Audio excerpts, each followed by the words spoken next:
From the Augustine Institute comes an all-new Lectio series that will help you uncover the gifts of sacred scripture and sacred tradition. Discover the ancient church practice of Lectio Divina, a means of praying with scripture that is both accessible and life-changing. Dr. Tim Gray will explore the essential elements of prayer, finding intimacy with God. We all know as Christians that we ought to pray. Most of us long for intimacy with God, but we haven't found it yet. Prayer should be something that feeds our soul and our spirit and strengthens us. He wants us to leave that encounter like Moses left his encounter with God, with his face aglow and his heart aflame. That's what God wants for us in prayer.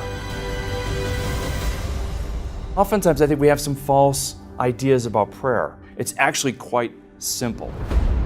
Available now